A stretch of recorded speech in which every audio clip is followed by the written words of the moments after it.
মাঝে মাঝে না সমাজের কিছু নিয়ম আমার বুঝতে অনেকটা অসুবিধা হয়। মানে এই যেমন ধরো, মানে আমি আমার শাশুড়িকে ছেড়ে এখানে আছি, শাশুড়ি মা একা একা কাজ করছে, বাড়ির সব কিছু করছে মোটামুটি। ওটা কিন্তু অনেকেই খারাপ বলছে যে হ্যাঁ বউটা বাড়িতে নেই, বউটা বাড়িতে থাকে না, বাড়ির বাইরে থাকে। যদি আমি আমার হাজব্যান্ডের সাথেই থাকি, আর কিন্তু আমার মা বাবা যে ওইখানে একা পড়ে আছে, ওইটা কিন্তু কেউ কখনো কোনো কিছু বলে না যে তোমার মা বাবা একা আছে, তুমি মা বাবার কাছে থাকো না কেন।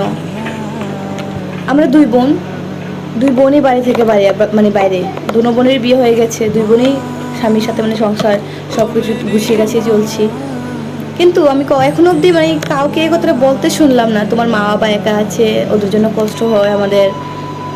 না, সমাজের কোনো লোকেরই এটা নিয়ে কোনো প্রশ্ন নেই, মানে মেয়ের বাবা মা হয়েছে বলে তোমাদের একা থাকাটাই নিয়ম। এটা কেন? মানে ছেলের ছেলে বিয়ের পর ছেলের বউ যদি বাড়িতে না থাকে, যদি শ্বশুর শাশুড়ি যদি কাজ করতে হয়, ওইটা তোমাদের কাছে খারাপ লাগে। আর যদি মেয়ের বিয়ের পর যখন মেয়ের মা বাবা একেবারে মানে কী বলবো, যত মানে মৃত্যুর আগ পর্যন্ত কাম করে খেতে হয়, ওইটা তোমাদের কাছে কারোরই খারাপ লাগে না? না, এদেরকে মানে মানে এই জন্য তো মানুষের মানে মেয়েদের মানে কি বলবো জন্মই দিতে চায় না।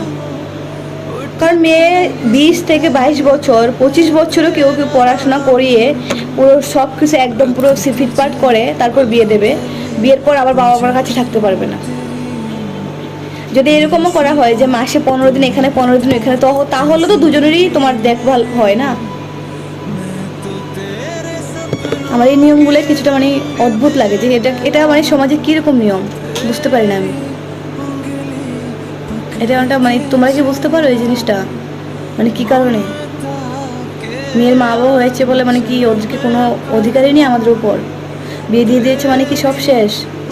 নতুন সম্পর্ক বানিয়েছে মানে কি পুরোনো সব যত সম্পর্ক আছে সব ভেঙে দেবো, কিছু রাখবো না? আর মা বাবার সাথে সম্পর্ক কি ভাঙা যায়? পারলে তোমার একটা আনসারটা দিয়ে দিও, যারা যারা জানো।